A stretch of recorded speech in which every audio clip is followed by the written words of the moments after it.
সাদ্দাম, আপনাকে যে প্রশ্নটা প্রথমে করতে চাই, সম্ভবত বাংলাদেশের সাম্প্রতিক সময়ে ছাত্র শিবির সবচেয়ে সুসময়টি এখন পার করছে, যে সময় আপনি দলের সাধারণ সম্পাদকের বা সেক্রেটারি জেনারেলের দায়িত্ব পালন করছেন।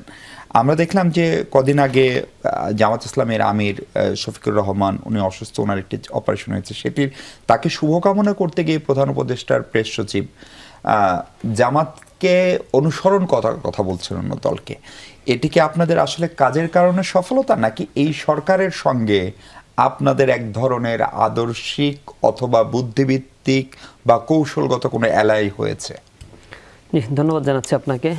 শুরুতে আসলে ছাত্রদলের আজকের প্রোগ্রাম বাস্তবায়ন চমৎকারভাবে করেছে তারা, এজন্য ছাত্রদলের সেক্রেটারি ভাই এখানে আছেন, সাধারণ সম্পাদককে আন্তরিক ধন্যবাদ জানাচ্ছি।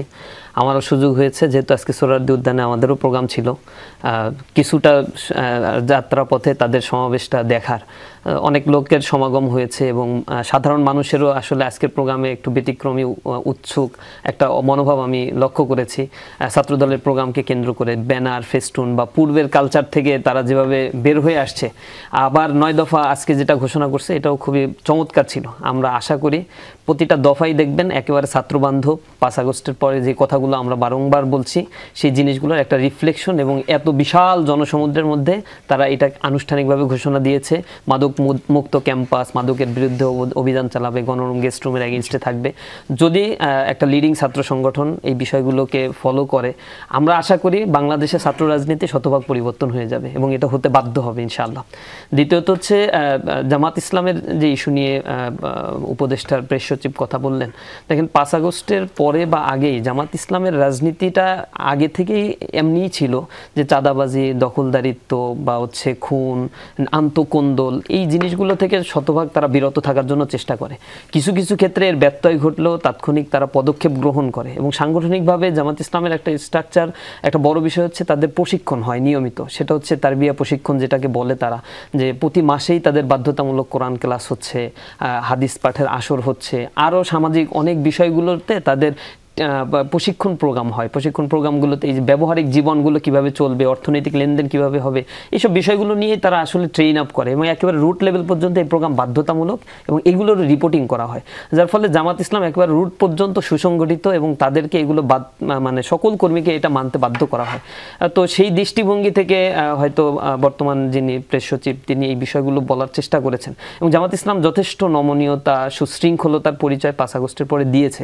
প্রতিটা জায়গায়, প্রতিটি উপজেলায়, প্রত্যেকটা জায়গায় এই যে চাঁদাবাজির এগেইনস্টে যেভাবে দাঁড়িয়েছে, এটাও বিএনপি বা হচ্ছে বড় দলগুলোর জন্য একটা বড় পজিটিভ বিষয় ছিল যে তারা একটা রাজনৈতিক দলের ক্ষেত্রে, এখন জামাত ইসলামী তো সেকেন্ড লার্জেস্ট পার্টি হিসেবে এক্সিস্ট করে, তো তারা যদি এই বিষয়গুলোতে নমনীয় থাকে বা এর এগেইনস্টে অবস্থান নেয়, তখন অন্য অন্য দলগুলো বাধ্য হয় এর ব্যাপারে ব্যবস্থা নিতে। মানে এটা মাৎসন্যায় একটা সিচুয়েশন তখন ক্রিয়েট হয় না। চাপে পড়েও অনেক কাজই বিএনপি করছে এবং রুট লেভেলে প্রচুর পরিমাণে তাদেরকে বহিষ্কার করেছে।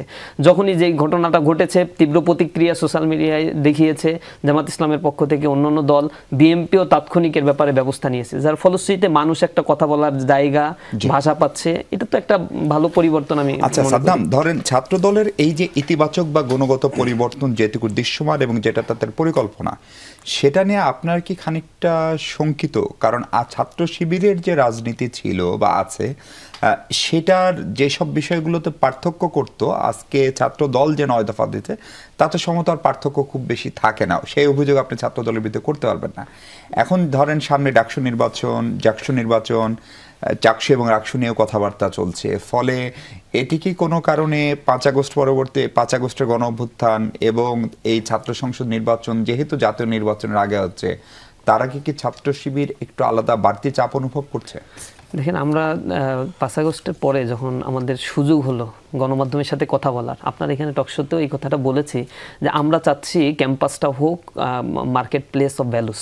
প্রত্যেকে তার আইডিওলজি নিয়ে মানে ক্যাম্পাসগুলোতে ছাত্রদের কাছে যাবে এবং ছাত্ররা যেটা অ্যাকসেপ্ট করতে পারে সেটাই করবে।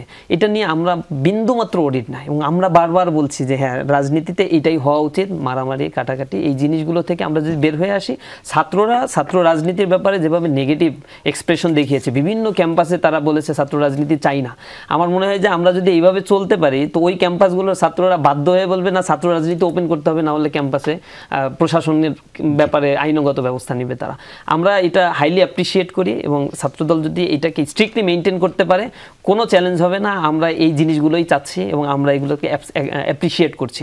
সুতরাং এইখানে তখন ছাত্ররা দেখবে যে কার আসলে লিডারশিপ কোয়ালিটি কত, কে সোশ্যাল ওয়ার্কের ক্ষেত্রে নতুন ইনোভেটিভ আইডিয়াগুলো নিয়ে আসতে পারছে, ক্যাম্পাস সাজানোর ক্ষেত্রে কার আসলে এক্সিলেন্সিটা ভালো, কোন দলের লিডারশিপের মধ্যে আসলে রেগুলার স্টুডেন্ট, এরপর হচ্ছে মেধাবী ছাত্ররা এখানে ইনক্লুড হচ্ছে, কিভাবে তারা ছাত্রদের মানে ক্যারিয়ার বিল্ড আপের জন্য, নতুন জেনারেশন বিল্ড আপের জন্য কাজ করছে।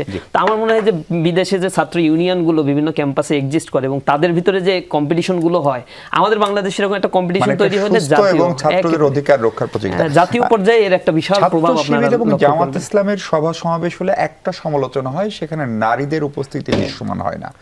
যেহেতু আমাদের জনসংখ্যার প্রায় অর্ধেক নারী এবং বিশ্ববিদ্যালয়ের শিক্ষার্থীদের একটা বড় অংশ নারী, ভোটের বিবেচনায় নারী ভোটারদেরকে আপনারা আসলে কি বলে ভোট চাইবেন বা চাচ্ছেন, বা সেক্ষেত্রে আপনাদের অবস্থান কি? সেটি একটা ডিসাইডিং ফ্যাক্টর হতে পারে। জামাতের ব্যাপারে যতটুকু আমি জানি সেখানে তাদের যে ডাকসু নির্বাচনের কথাই ধরেন বা যে কোনো ছাত্র সংসদ নির্বাচন, আমাদের তো মূলত ছাত্র সংগঠন, ইসলামী ছাত্র সংগঠন বাংলাদেশে যতগুলো আছে তাদের মূল বিষয়টাই হচ্ছে ছাত্রদের আঙিনায় তারা হচ্ছে তাদের লিডারশিপগুলোকে গ্রো আপ করে। এবং আমরা বারবার বলছি যে এখানে ছাত্রীদের স্বতন্ত্র একটা প্ল্যাটফর্ম আমরা পছন্দ করি, যেখান থেকে তাদের কেন্দ্রীয় সভাপতি, সেক্রেটারি বা তাদের নেতৃত্ব তাদের মধ্য থেকে বাছাই হবে। আমাদের দেশের একটা বড় প্রবলেমটা দেখবেন হচ্ছে নারীরা আমাদের ক্যাম্পাসগুলোতে একই সংগঠনের মধ্যে আসলে নিরাপত্তা বোধ করছে না। আবার ইসলামিক নর্মস এবং ভ্যালুস আছে, কিছু পর্দার কিছু বিষয় আছে যেটা বিবাহ বহির্ভূত সম্পর্ক, যেটা এই জিনিসগুলো ইসলাম হারাম ঘোষণা করেছে। সুতরাং আমরা যেহেতু বেসিক প্রিন্সিপালটা ফলো করি, আমাদেরকে এই জিনিসগুলো মেনটেন করতে হয়। তবে আমাদের সকল প্রোগ্রামে এখন দেখবেন আমরা A+ সংবর্ধনা করছি, সারা দেশের হাজার হাজার ছাত্ররা এখানে অ্যাটেন্ড করছে, সেখানে নারী শিক্ষার্থীরা আসছে। আজকে আমরা নির্বাচন হলে কি মেয়েরা আপনাদের পক্ষে, আপনাদের প্যানেল থেকে ধরে নিলাম ছাত্র শিবির একটা আলাদা প্যানেল দিল, সেখানে কি ছাত্রী সংস্থার বোনরাও থাকবে নাকি শুধু ছাত্রী সংস্থা তাদের মতো করে হয়তো প্যানেল দিবে? ইসলামী ছাত্র শিবির ছাত্রীদেরকে অ্যাপ্রিসিয়েট করবে, মানে আমন্ত্রণ জানাবে প্যানেলে আসার ক্ষেত্রে। এবং আমরা তো অবশ্যই এখানে ইউনিভার্সিটি যখন ডাকসু ইলেকশন শুরু হবে তখন প্রতিটা ইউনিভার্সিটিতে আসলে ছাত্রী হলে গিয়ে আমাদের কথা বলার স্কোপগুলো প্রশাসনই তৈরি করে দিবে। বিগত ডাকসু ইলেকশনগুলো এরকম সিস্টেম ছিল একটা নির্ধারিত ফরম্যাটে। তো আমরা আমাদের কথাগুলো বলবো আমাদের প্যানেলগুলোতে, আবার ছাত্রীদেরকেও আমরা মানে আহ্বান জানাবো, ইনভাইটেশন করবো। কম্প্যাক্ট একটা প্যানেল আমরা আশা করি করতে পারবো ইনশাআল্লাহ। তার মানে কি ওটা ছাত্র সংস্থার আলাদা প্যানেল হবে না ছাত্র শিবিরের? ছাত্রী সংস্থা তাদের প্যানেল দিবে কি দিবে না এটা তো তাদের সংগঠনের নিজস্ব ব্যাপার। আমরা এমনি সাধারণভাবে আমন্ত্রণ জানাবো, সেক্ষেত্রে যে ছাত্রী সংস্থাও আসতে পারে বা আদার্স কেউ আসলেও আসতে পারে, সেটাতে আমাদের কোনো রিজিকনেস নেই। একদম পরিষ্কার।